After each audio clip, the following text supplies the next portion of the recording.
వేగంగా విస్తరిస్తున్నటువంటి కరీంనగర్ కార్పొరేషన్ పరిధిలో అలాగే విలీన గ్రామాలకు సంబంధించినటువంటి ఖాళీ స్థలాల భూముల ధరలు ఒక్కసారిగా పెరుగుతున్నాయి. ఇటు ప్రభుత్వ ప్రైవేట్ అనే తేడా లేకుండా కబ్జా రాయిళ్ల కన్ను ఎక్కడ ఖాళీ కనబడితే ఎక్కడే ఉన్నటువంటి పరిస్థితి ఉంది. గత కొంతకాలం నుంచి కూడా ఈ దందా కొనసాగుతుంది. అయితే నూతనంగా వచ్చినటువంటి police commissioner economic offence wing ఏర్పాటు చేయడం జరిగింది. దాంతో కదలికి వచ్చిండ్రు ఫిర్యాదుదారులు నిర్భయంగా ఫిర్యాదు చేస్తున్నటువంటి పరిస్థితి.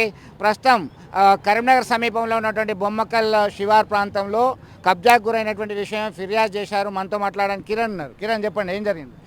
కరీంనగర్ కూతవేటు దూరం ఉన్న బొమ్మకల్ గ్రామంలో ప్రభుత్వ భూమి 168 ఎకరాల ప్రభుత్వ భూమి ఉంది. దీని గురించి మేము గతంలో కూడా చాలాసార్లు ఫిర్యాదు జరిగింది. కానీ తూతుమ్మదిగా వదిలేశారు. ఇక్కడ గుంట 20 నుంచి 30 లక్షల రూపాయల విలువ అయిన ప్రభుత్వ భూమి ఉన్నప్పటికీ మేము చాలాసార్లు ఫిర్యాదు చేసినప్పటికీ ఎలాంటి చర్యలు తీసుకోలేదు. నిన్న కూడా కొత్తగా వచ్చిన కమిషనర్ గారిని కలవడం జరిగింది. అతను మనకు హామీ ఇచ్చాడు, ఖచ్చితంగా యాక్షన్ తీసుకుంటామని చెప్పారు. ఇప్పటివరకు మనకు 60 నుంచి 60 ఎకరాల ప్రభుత్వ భూమి కబ్జా గురైందని చెప్పేసి మేము సమాచార హక్కు చట్టం ద్వారా. అంటే ఒక్కొక్క గుంట భూమి ఎంత వాల్యూ ఉండదు అక్కడ? దాదాపు 20 నుంచి 30 లక్షల మధ్యలో ఉంది సుమారుగా. అక్కడ రోడ్డు ఉన్న పక్కన అయితే ఇంకా కొంచెం ఎక్కువనే ఉంది. ఎందుకంటే రైట్ టు ఇన్ఫర్మేషన్ యాక్ట్ ప్రకారం సమాచారం తీసుకుంటే ఏం నిజాలు బయటపడ్డాయని మేము సమాచార హక్కు చట్టం ద్వారా ఒక 2 సంవత్సరాల క్రితమే మేము సమాచార చట్టం తీసుకున్నాము. ఇక్కడ 168 ఎకరాల ప్రభుత్వం ఉందని చెప్పేసి వాళ్ళే ఇచ్చారు.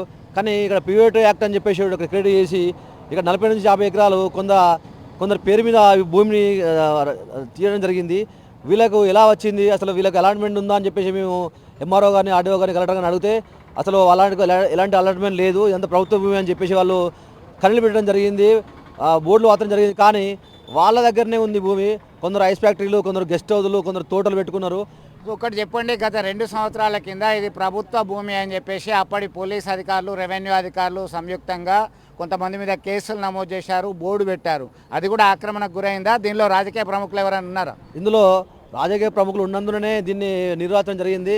అప్పటి ఎమ్మెల్యే గారు మన ట్రినిటీ మనోహర్ గారు కూడా ఉన్నారు. ఇక్కడ బొమ్మకల్ గ్రామం సంబంధించిన సర్పంచ్ పుర్మల శ్రీనివాస్ గారు, మరియు ఒక గెస్ట్ హౌస్ మన గ్రంథాలయ చైర్మన్ ఆయన ఉన్నాడు.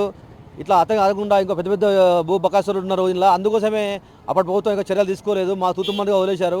ఇప్పటికైనా కూడా వీళ్ళందరి మీద చర్యలు తీసుకొని ఖచ్చితంగా ఈ బొమ్మకలకు సంబంధించిన 168 ఎకరాల ప్రభుత్వ భూమిని కాపాడాలని చెప్పేసి మేము కోరుకుంటున్నాము.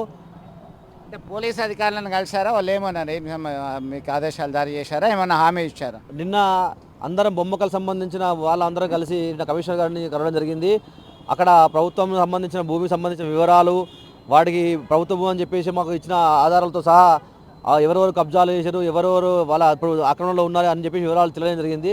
వారం రోజులలో ఒక 2 ఏసీపీ గారులను నియమించడం జరిగింది. వాళ్ళు ఖచ్చితంగా ఈ వారం రోజులు వాటి మీద చర్య ఎన్ని ఫలితాలను రాబట్టి వారం రోజుల్లో ఖచ్చితంగా ఎవరున్నా కూడా యాక్షన్ తీసుకుంటామని సార్ మాకు హామీ ఇవ్వడం జరిగింది. మొత్తం మీద కబ్జా రాయిళ్లపై కొరడా జొలిపించడంతో ప్రజల్లో విశ్వాసం నెలకొంది. అందరూ అందుకే ముందుకొస్తున్నారు ఫిర్యాదు చేయడానికి. కబ్జా కూరల్లో నుండి ప్రభుత్వ ప్రైవేటు స్థలాలను కాపాడాలని స్థానికులు కోరుతున్నారు. విడుదల సుమన్తో కలిసి చంద్రశేఖర్, RTV, కరీంనగర్ నుండి.